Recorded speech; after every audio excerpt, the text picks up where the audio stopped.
Olá, este é um programa da VVC. A VVC é uma iniciativa do Instituto Península focada no desenvolvimento integral do professor, sobretudo da rede pública de ensino. É uma plataforma online 100% gratuita que busca oferecer suporte para que o professor seja apoiado a lidar com os desafios do dia a dia da sala de aula, mas também para que, através de 4 jornadas de aprendizagem, corpo, mente, emoções e propósito, possa trilhar percursos de modo a olhar-se e entender-se como um ser integral. A VVC é também uma comunidade para a troca de ideias e experiências e tem sido um convite para o professor relembrar ou construir um novo sentido ao seu fazer docente. Neste programa de hoje, vamos falar sobre o autocuidado, o que significa na prática e como se manifesta na dimensão individual, na dimensão coletiva e também como impacta na aprendizagem dos estudantes. Você pode acessar a plataforma VVC pelo endereço www.vvc.org.br. Hoje eu tenho o prazer de receber aqui no estúdio 2 profissionais muito dedicadas à educação. A minha amiga Silvia Brem e a minha amiga Fabiana Costa. Vamos falar sobre o autocuidado e as meninas têm muita experiência na implementação de práticas, na criação de protocolo do autocuidado. Eu vou começar esse programa pedindo para que as meninas se apresentem. Silvia e Fabi, quem são vocês? Como foi o percurso de vocês até chegar nesse lugar de falar de autocuidado? Fala pra gente, por favor. Oi, João. É um prazer estar aqui com vocês, João, Fabi.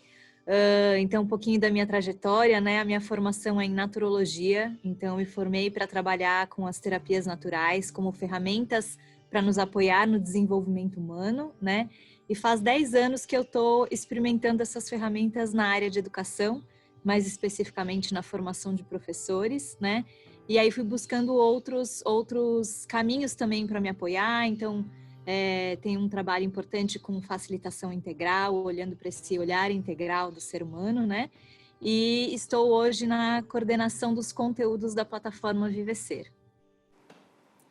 Muito bem, Fabi, com você. Oi, João, tudo bem?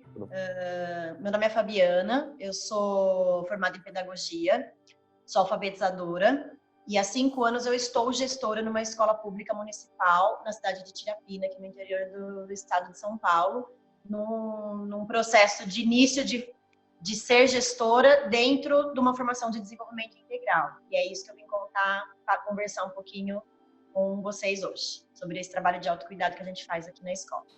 Muito bem, muito bem. Eu estou muito feliz de receber vocês aqui, mesmo por admirar bastante o trabalho que vocês desenvolvem. Quero começar fazendo alinhamento com vocês, que é o seguinte. Sil e Fabi, eu sei que a palavra autocuidado, ela tende a ser autoexplicativa, mas vamos começar com alinhamento e uma definição do que é autocuidado.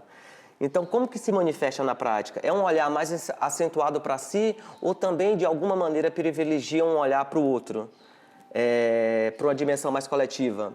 Sil, você quer começar? Vamos lá, João. O que eu entendo por autocuidado desses anos aí de trajetória, né, de estudo e de prática, tem a ver com, primeiro, uma mudança do olhar, né? Então, é o olhar de que tem alguma dimensão da minha existência pela qual eu sou responsável, né? Então, acho que essa é uma primeira dimensão do autocuidado, porque quando a gente pensa no autocuidado, vem atrelado disso a gente assumir uma responsabilidade por cuidar de nós, ou cuidar de nós como coletivo, né? Geralmente, a gente está muito mais acostumado a delegar para o externo, né? Os cuidados de nós. Então, eu estou com um problema, eu vou buscar um médico, né? Eu preciso que o médico resolva a minha solução. Não que isso não seja importante, isso é também importante. Mas a gente precisa entender que tem uma dimensão dessa história toda que é da nossa responsabilidade, né? Então, o que eu tenho a ver com esses sintomas que estão acontecendo aqui? Seja no meu individual, seja no meu coletivo. O que é que cabe a mim que eu posso fazer para contribuir para uma melhoria de alguma coisa ruim ou complicada, ou desafiadora que eu tenho experimentado na minha vida, né?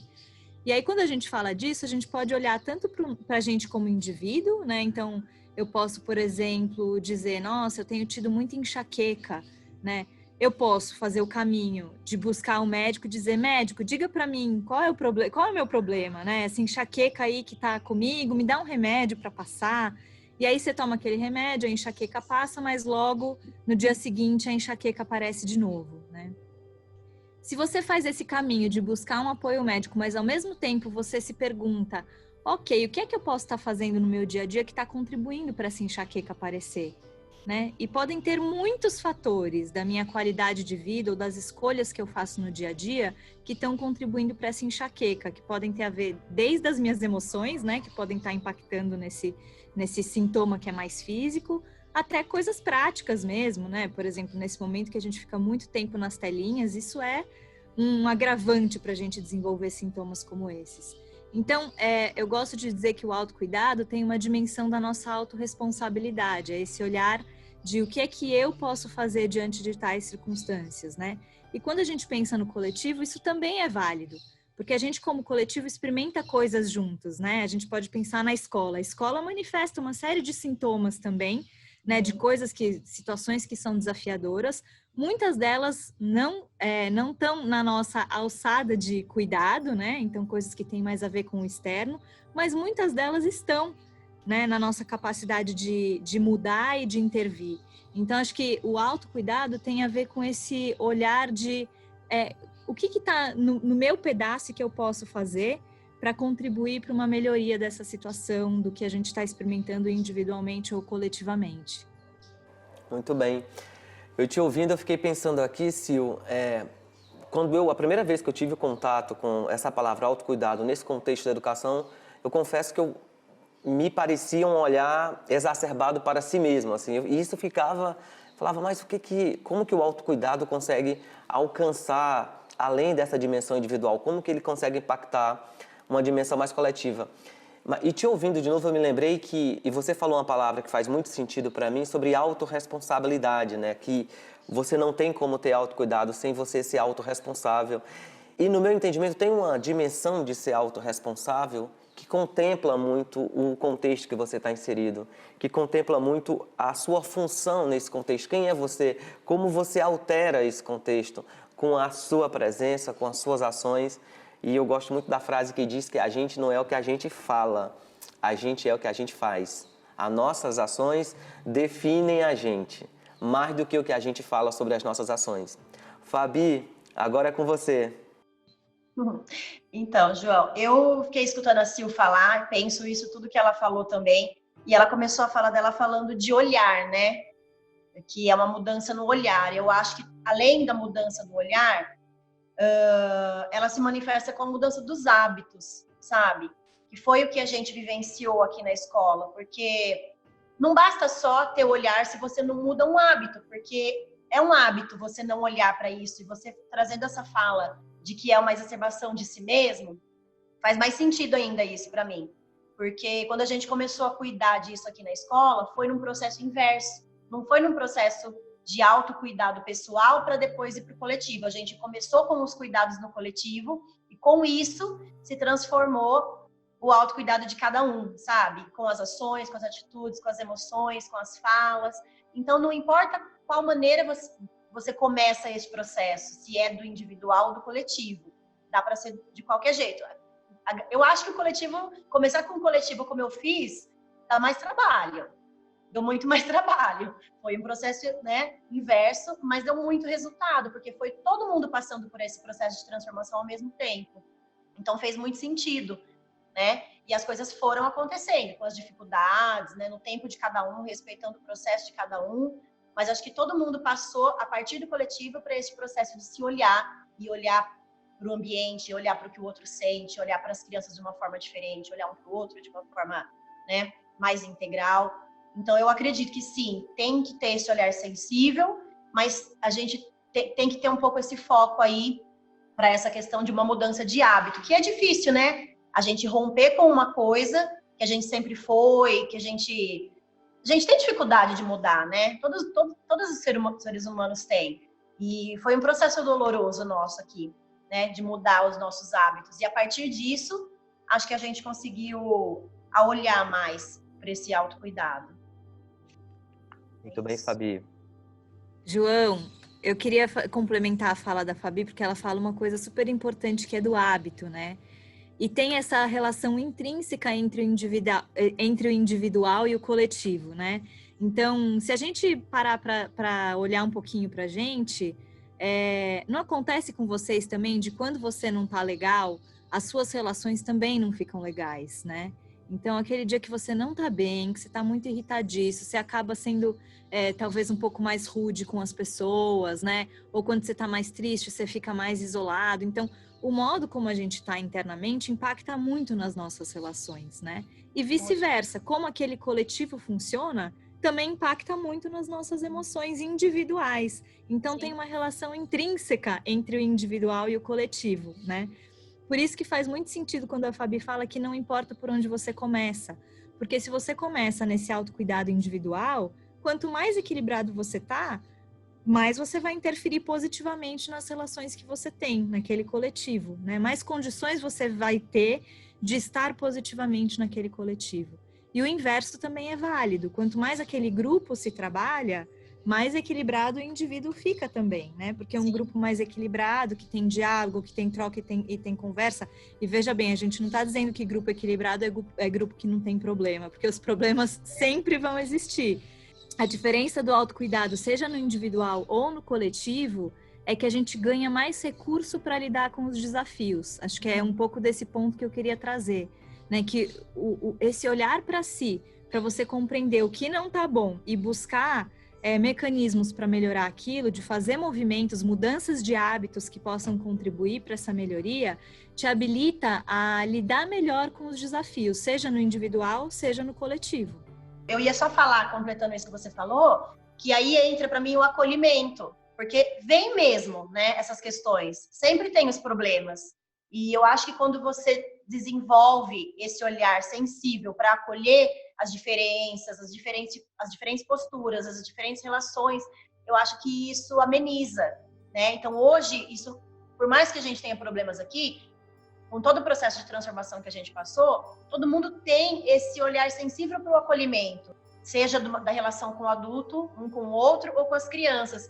Então, quando as dificuldades vêm, a gente cuida dela de uma outra forma. E é um autocuidado isso, né? O acolhimento, ele é um autocuidado, que para nós aqui é super importante.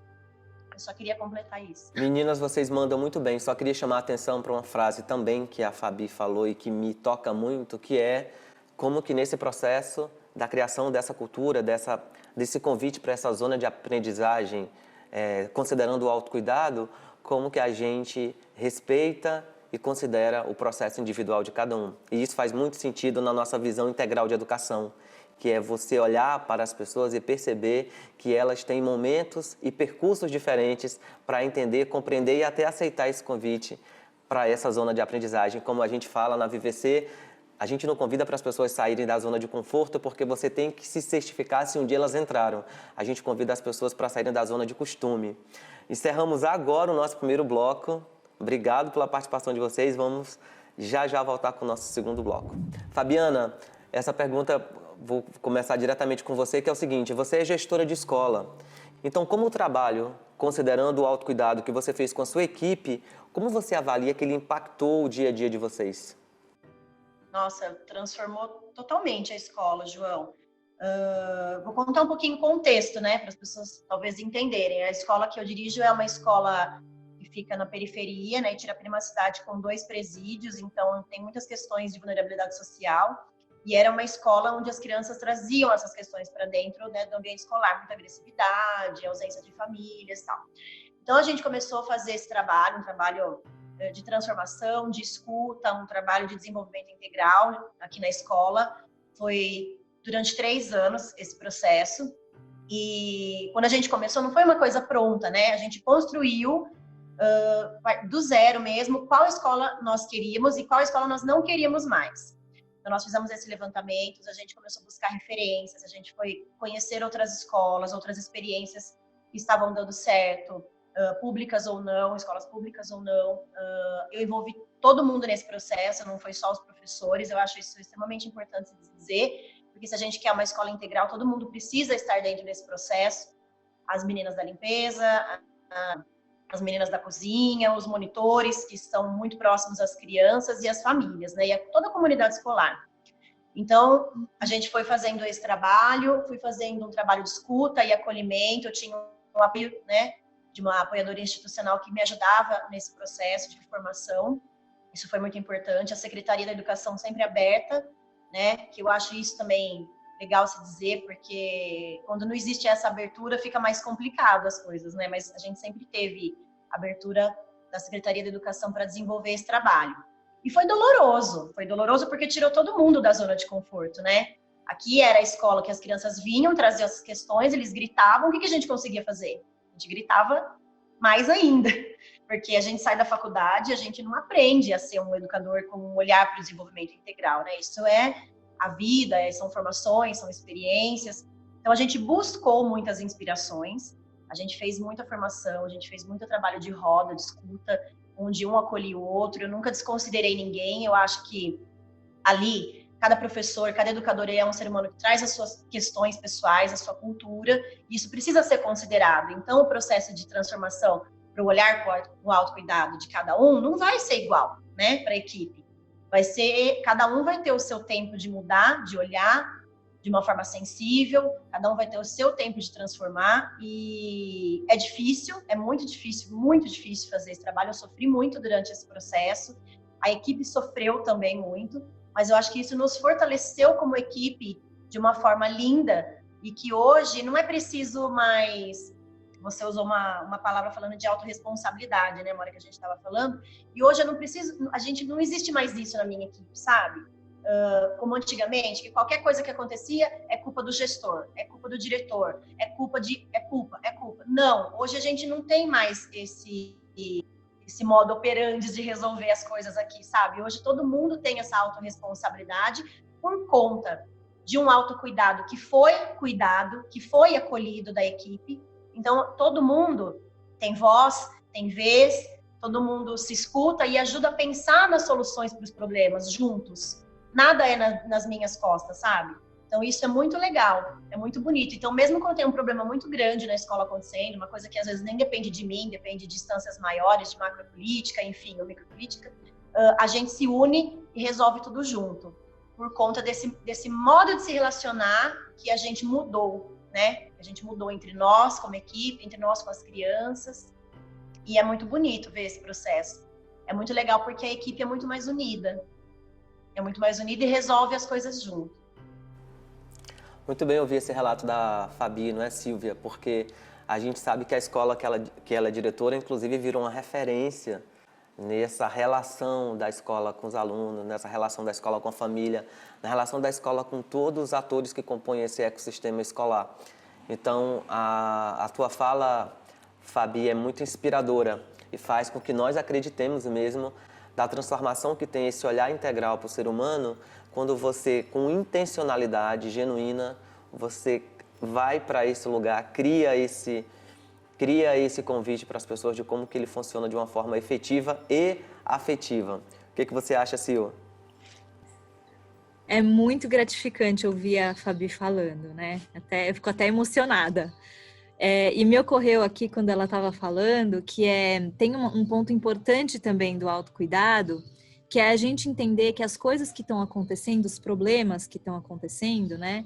Eles, na verdade, eles em si não são o problema, eles são sintomas de algo mais profundo, né? Então, acho que um ponto importante quando a gente pensa no autocuidado, para entender essa nossa responsabilidade do que é que a gente pode fazer, é não olhar as coisas em si mesmas como fim, mas a gente olhá-las como sintomas, né?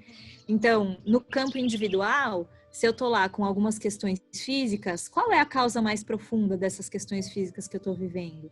Ou se eu tô com emoções, né? Sei lá, tô com muita raiva, tô com uma tristeza. O que é que aconteceu antes que me fez experimentar esse tipo de sentimento? E o mesmo vale para o coletivo, né? Porque quando a gente identifica a causa, é que a gente consegue entender quais são os caminhos possíveis para cuidar daquilo, né? Então, quando você está num coletivo, se você está vivendo, sei lá, uma questão de muita indisciplina de aluno na sala de aula, tá? Uma tônica constante. Se você consegue olhar aquilo como uma questão que ela não é isolada em si mesma, mas que tem causas mais profundas que estão gerando aquela indisciplina, a gente consegue pensar coletivamente que caminhos a gente pode tomar, né? Então, acho que tem esse ponto importante do autocuidado, que é olhar as questões não como fim em si mesmas, mas como parte de algo que é maior, né? Elas são sintomas de algo que é maior. Quando a gente ganha essa compreensão de que os problemas, os desafios são sintomas, a gente vai entendendo quais são os dispositivos que a gente pode instalar para alterar aquela situação, né? Então, acho que esse é um ponto importante do autocuidado e da autorresponsabilidade, é fazer essa identificação. E que é o que a Fabi traz na fala dela, né? Que a escola fez tão bem, que é a partir da escuta você identificar os problemas mais profundos. E para isso você tem que estar com uma escuta muito aberta. Você não pode estar num lugar de achar o culpado da situação, né? Muito bem, todo mundo tem responsabilidade, todo mundo tem responsabilidade. Eu gosto dessa fala da Sil, que enquanto se busca o culpado da situação, você deixa, inclusive, de propor, fazer proposições sobre como que a gente consegue resolver essa situação, não é, Sil? Quero emendar de novo com a Fabi, que é o seguinte, a Sil falou em dispositivo e eu me lembrei que na escola que você é diretora, Fabi, vocês criaram dispositivos de autocuidado. Conta um pouco pra gente, para quem está nos assistindo, como foi o processo de construção, quais esses principais dispositivos e como essa ação agiu sobre os resultados de aprendizagem. Você viu que eu fiz o dever de casa, né? Estou sabendo que vocês criaram esses dispositivos. Sim, a gente criou vários dispositivos, João. Na verdade, assim, até a criação desses dispositivos foi uma coisa que surgiu a partir do acolhimento de ideias coletivas, né? Porque nada vem hierarquicamente aqui.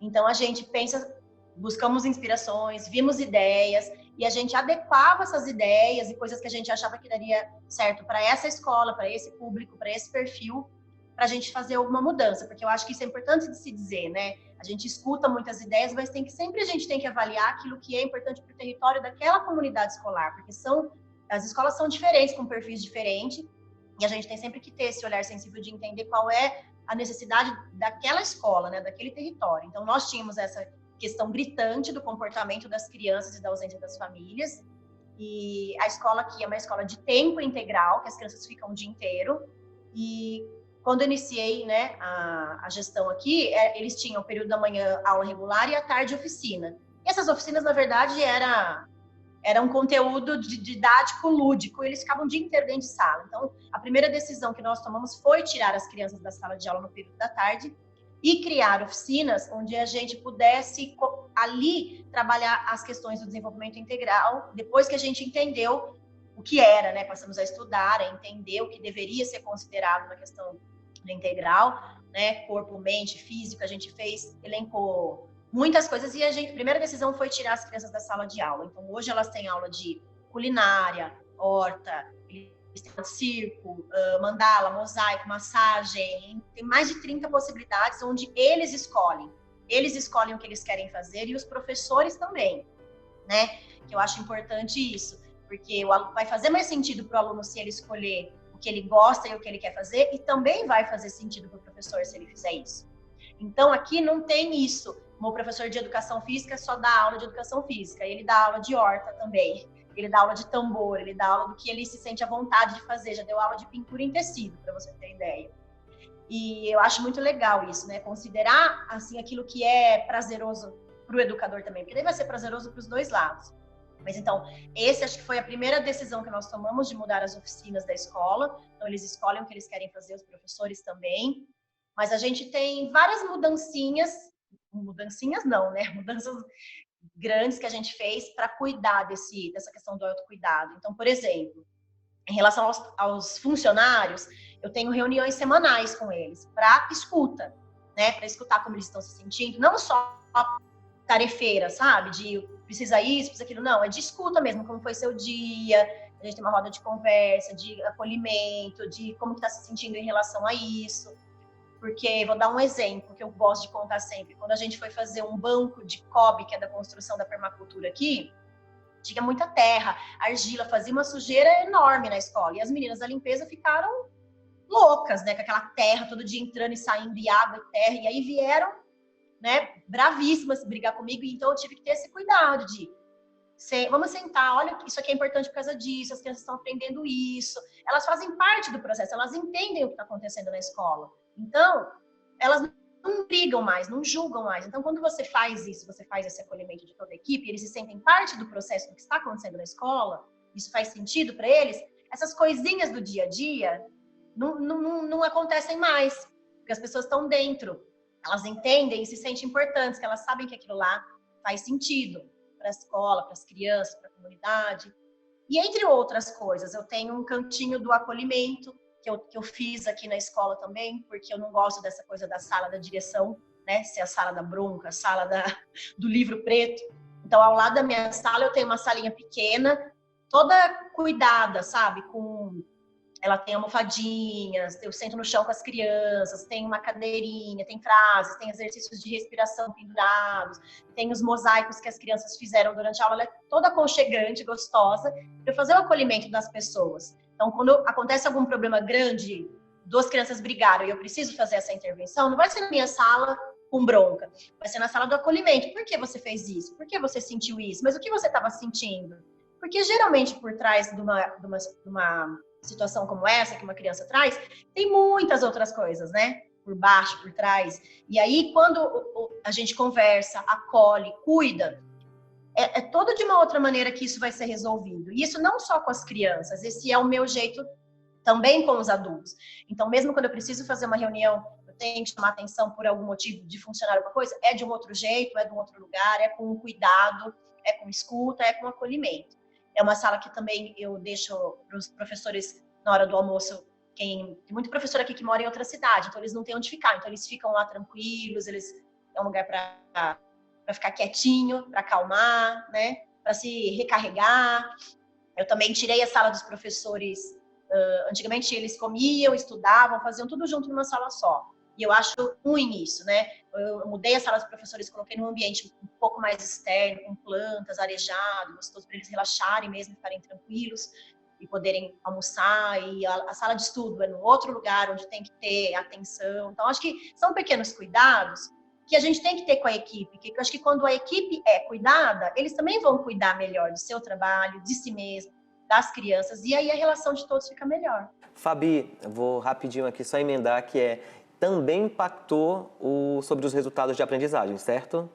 Sim, impactou sim. Quando eu comecei aqui, João, o IDEB da escola era 2 e pouquinho, 2,90 e pouco, assim, né? E hoje ele é quase 5. Aumentou bastante. Mas isso foi questão, assim, de menos de 2 anos. Aumentou bastante. E a gente não fez nenhuma mudança, sabe, de dispositivo cognitivo. A gente fez esse tipo de mudança. De acolhimento, de escuta, de mudança nas relações, de repertório para as crianças. Eles hoje são muito mais repertoriados do que eles eram antes.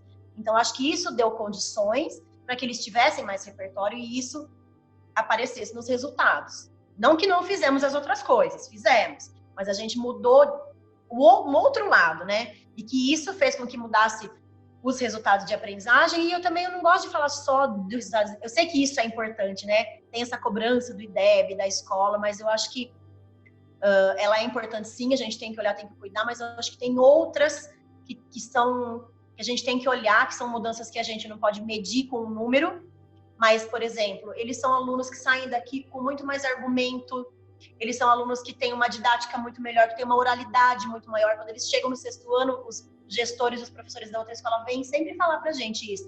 Nossa, como os alunos que saem dessa escola são diferentes em relação à oralidade, porque a gente coloca mesmo eles para soluções, para problemas, a gente tem, né, oficinas de empreendedorismo social, a gente coloca eles para resolver os problemas da escola, eles se sentem parte mesmo. Então, isso não é uma coisa que dá para se medir num resultado métrico, mas é uma coisa que eu acho que é muito importante para o desenvolvimento pessoal e integral das crianças. Eu fico muito feliz quando eu escuto isso, quando eles saem daqui.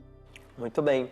Sil, quando a Fabi fala de considerar, de construir sentido coletivo, eu me lembro só da consequência disso, que aumenta também na equipe um sentimento de pertencimento àquele espaço, àquele lugar, né? Se cria um sentimento de pertencimento que é algo tão difícil de se criar em qualquer contexto. O que você acha? Totalmente, João, totalmente. Acho que é esse cuidado com a gente enxergar cada um que participa daquele coletivo como um ser humano, né? Antes de mais nada. Então, acho que quando a gente entende que a gente tem lugar, né, que a gente pode ser diferente, a gente pode ser a gente, e a nossa diferença agrega e não diminui, nossa, pronto, eu posso me entregar naquele lugar, sem medo, né? Então, isso que a Fabi conta, que é esse trabalho de escuta, de acolhimento qualificado, é o que realmente faz a diferença quando a gente está pensando em autocuidado e em formar um grupo, um coletivo de professores, de alunos, de comunidade escolar que seja potente para implementar mudanças, né? Ela parte dessa escuta que permite todo ser humano que está ali ser quem é, né, com todas as suas diferenças. Então, esse processo de escuta qualificada, ele parte de um lugar de que todo mundo tem valor, que é o que a Fabi falou, né? E isso é um desafio para a gente enquanto ser humano, porque a gente tende a repelir o que não é igual a nós, né? Então, principalmente para quem está no cargo de gestão, e é muito bonito ver a Fabi falando isso, porque ela é uma gestora, né? Ela está gestora nesse momento. Se ela não consegue fazer esse olhar de que cada ser humano que está ali tem valor, né, e tem uma contribuição a partir da sua diferença, ela não produz mudança alguma. A gente perpetua um status quo, né? Então é muito bonito ver assim como o grupo se transforma e o indivíduo se transforma na mesma proporção. Lógico que cada um no seu tempo, no seu passo, né? Mas as transformações estão acontecendo no nível individual e no nível coletivo, né? Uma coisa que eu acho que é importante a gente reafirmar aqui em relação ao autocuidado, que aparece muito na fala da Fabi, é que essa mudança do olhar que a gente falou no começo da nossa conversa, né, do olhar do quem é o culpado, de quem que é a responsabilidade para, ok, o que é que está acontecendo aqui, o que são as causas mais profundas disso e o que é que a gente pode fazer a respeito disso, né? Quando a gente muda esse olhar, a gente começa a identificar essas necessidades mais profundas que estão colocadas ali, né? E aí, quando a gente olha para as necessidades mais profundas, a gente pensa quais são os dispositivos, né?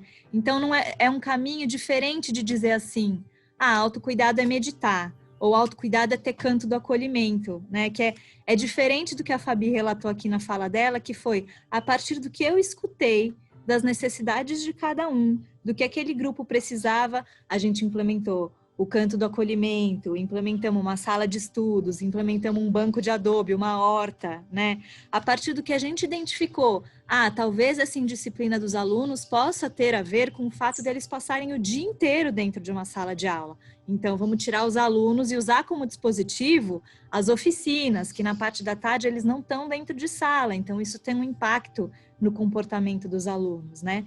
Então, parte desse lugar da gente autorizar as diferenças, né, e construir a partir das diferenças de um lugar de uma escuta muito profunda e genuína. Muito bem, Sil. É com essa frase que a gente precisa acolher e gostar da diferença. A diferença é boa, que a gente encerra o nosso segundo bloco. E a gente se vê já já. Silvia, vamos de dicas e sugestões agora.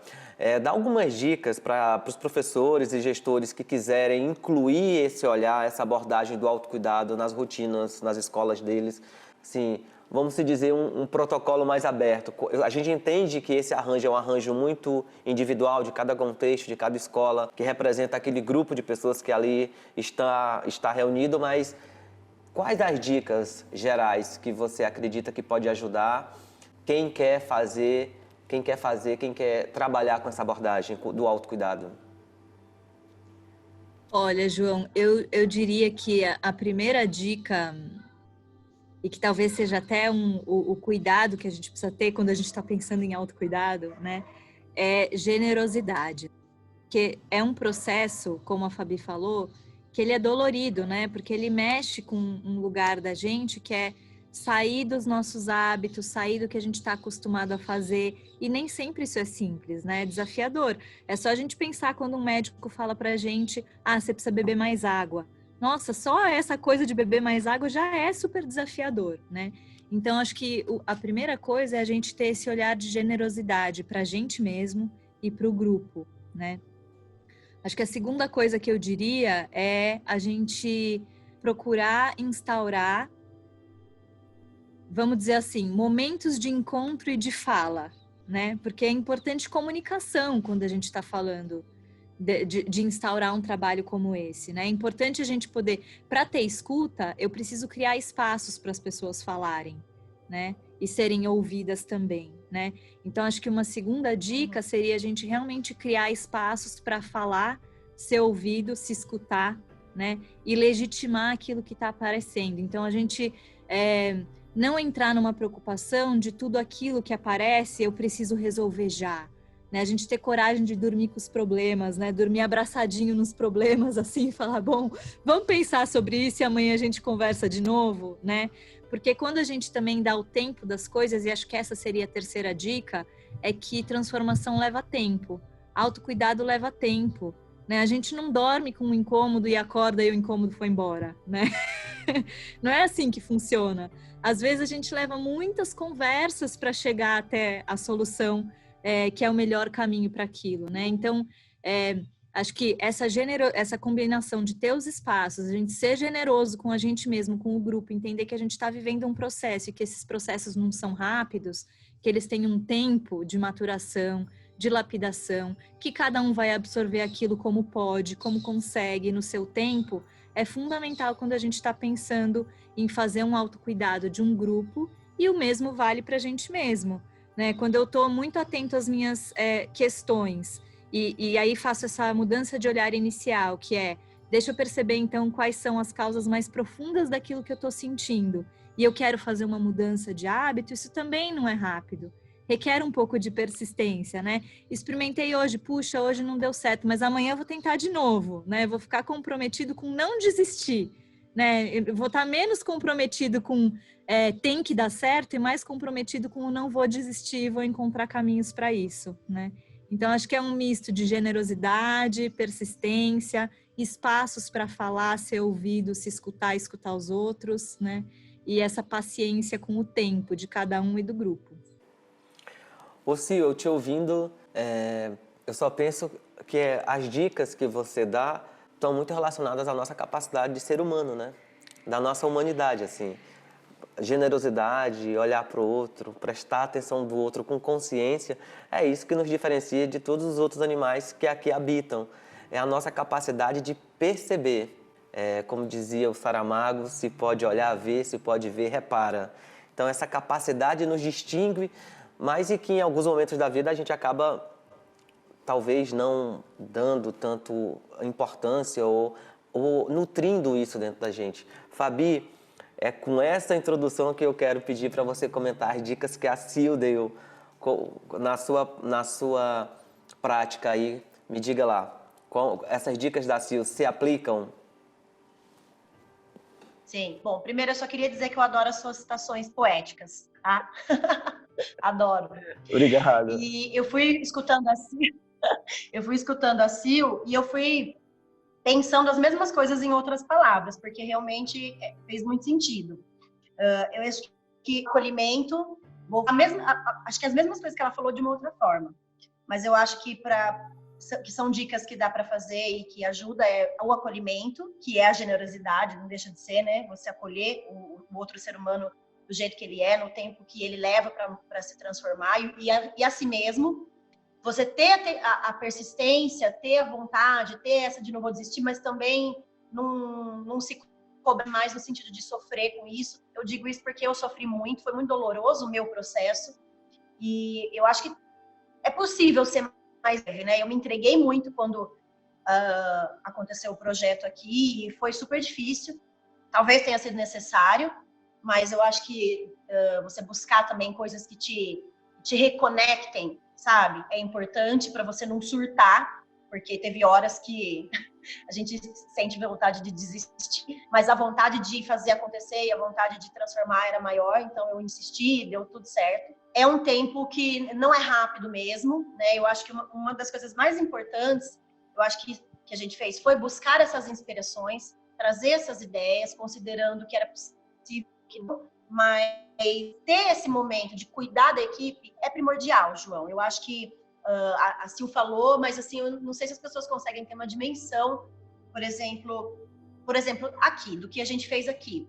Na época que eu comecei o projeto aqui, eu tinha reunião semanal com cada uma das equipes da escola, com a limpeza, com a equipe da cozinha, com a secretaria, eu tinha um grupo de trabalho de estudos uma vez por semana, eu tinha o grupo do grupo com os gestores e os formadores, eu tinha o grupo só com os formadores, então assim, meu tempo era totalmente tomado de formações e cuidado com a equipe. Então, nisso, eu precisava que a vice-diretora fizesse a minha vez e que a coordenadora estivesse cuidando de outras questões que eu não conseguia estar cuidando. Precisava ter uma equipe coesa aí ao meu lado para que eu pudesse fazer isso.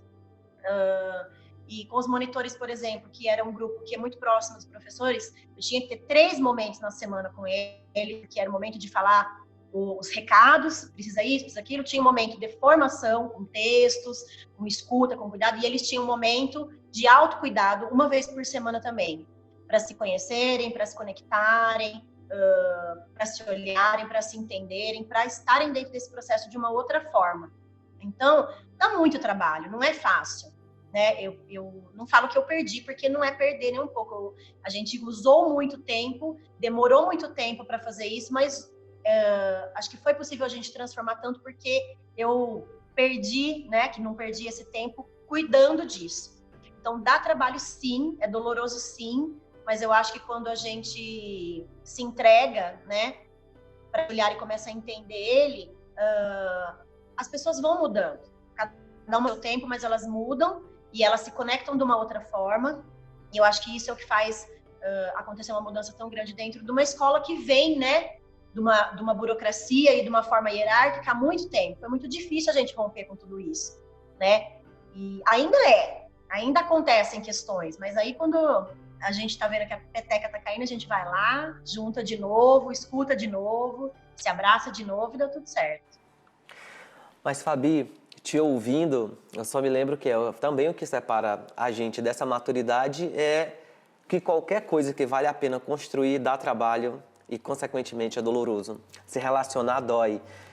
Eu sempre fico impressionado com quem quer construir algo e nem quer ter trabalho e nem quer, eventualmente, sentir alguma dor. Falo, a chance de construção sem trabalho e, eventualmente, no contato com o outro, sem alguma dor, não existe, é estéril, né? Vou desafiar o poder de síntese de vocês. 1 minuto para cada uma fazer as considerações finais sobre o nosso tema. Quem começa? Posso começar, João. Vou ser bem breve e vou falar em cima da fala da Fabi. Vou contar aqui, 60 segundos. Ai, meu Deus! Eu gosto muito de uma frase da Tia Dag, que é a diretora, fundadora de um projeto social aqui no estado de São Paulo, que chama Casa do Zezinho, né, que trabalha com crianças e jovens em situação de vulnerabilidade social. E a frase acho que resume muito do que a gente falou aqui, que é: pare um dia e ganhe uma vida. Então, a gente instituir esses espaços, né, e ter este trabalho, que no início é muito trabalhoso e desafiador, nos coloca num lugar desafiador e delicado, mas ao mesmo tempo você ganha uma vida, você ganha uma coisa que é perene, que não vai embora, né? Que é como o que a gente falou antes, não tem volta, né? O grupo se empodera daquilo, a escola se empodera daquilo, os alunos, as famílias, então é ganho de uma vida para todo mundo. Eu queria fechar com essa fala. Obrigado, Sil. Fabi?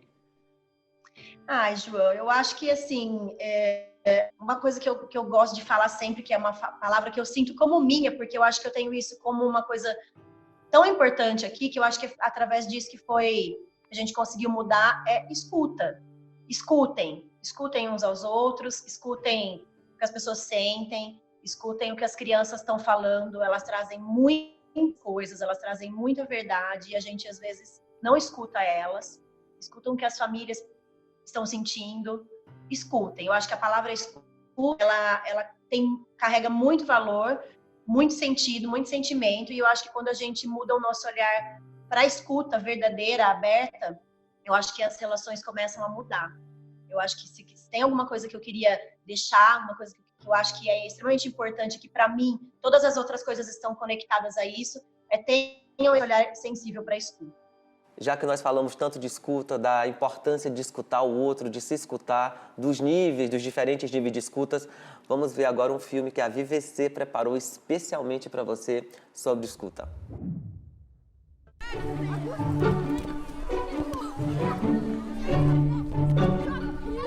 Para você construir uma boa relação com o seu aluno, você precisa de um tempo. Você precisa de um tempo interno e você precisa de um tempo em que você se permita ouvir aquelas pessoas. Quando você pergunta para o seu aluno, o que nós vamos fazer agora? Nós vamos começar a aula no mão na massa ou nós vamos para a lousa e depois vamos para a parte prática, né? Ele te dá pistas.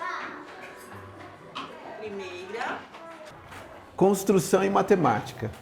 Aí o Miguel vai colocar que vocês falarem sobre o que tem a ver da construção com o que nós já estudamos de matemática.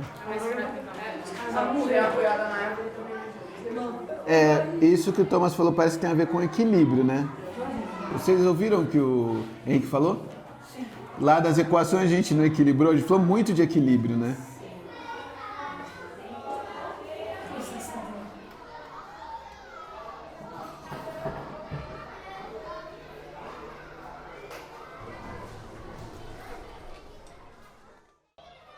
A abertura que o educador tem que ter é a abertura para os conflitos, para as dificuldades, para as coisas que não estão prontas, que descobrir que a escola não está pronta, né? Às vezes a gente acha que a ideia é que eu tenho a lição do ano passado, não serve para esse ano, serve para o ano que vem. Não, nessa escola não serve.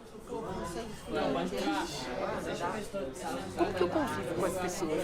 Como que eu consigo fazer com que os estudantes possam olhar para o outro e falar das dificuldades ou falar das coisas que gosta e não gosta? Então, eu acho que o educador ele tem que ter uma abertura para isso e acreditar que isso vai fazer muita diferença na escola.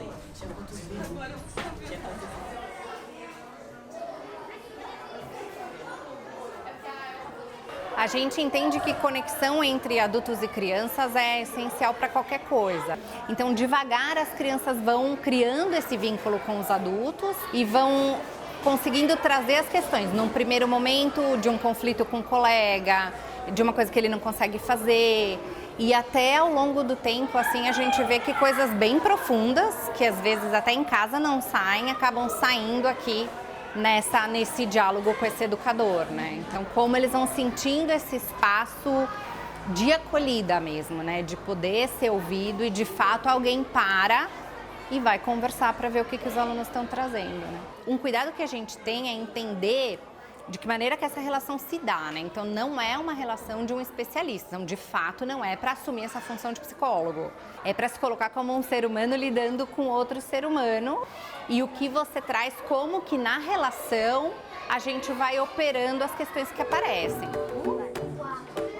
A figura social do professor é uma construção muito difícil, porque espera-se que o professor saiba responder tudo. Isso é um recurso muito importante de nós, educadores, nos conectarmos, né? Que a gente não precisa ter todas as respostas no momento, a gente pode ir construindo essa resposta. Quando o seu aluno ouve você falando não sei, quando o seu aluno percebe que você é uma pessoa que está se colocando verdadeiramente, se cria uma parceria ali. Aí, na hora em que você falar eu sei, ele vai ter plena confiança em você. Se você quer confiança, você não cobra confiança, você oferece confiança, né? Então você confia primeiro e aí depois a confiança vem. Meninas, muito bom falar com vocês, escutar vocês. Quero agradecer muito em nome da VVC a presença de vocês, dizer que vocês nos enchem de orgulho e que vocês nos inspiram a continuar trabalhando com a nossa abordagem integral e buscando essa compreensão total, esse horizonte do ser humano. Eu quero dar um recado para você que está nos assistindo, que para você acessar a plataforma AVVC, o endereço é www.vvc.org.br. E Fabi, você disse que gosta das citações, eu separei um trecho de uma poesia que eu gosto muito para esse nosso programa de autocuidado, que é de uma poeta portuguesa que muito me emociona, que é a Sofia de Mello Bryan, e ela diz o seguinte: apesar das ruínas e da morte, onde sempre acabou cada ilusão, a força dos meus sonhos é tão forte que de tudo renasce a exaltação. E as minhas mãos nunca estão vazias. Então, quero desejar, em nome de toda a VVC, que nossas mãos nunca fiquem vazias de esperança, de vontade de tocar, de ajudar, de dar suporte para o outro, e que nós nos hermanamos, né? Como dizia o Drummond, vamos de mãos dadas. Muito obrigado e até o próximo programa.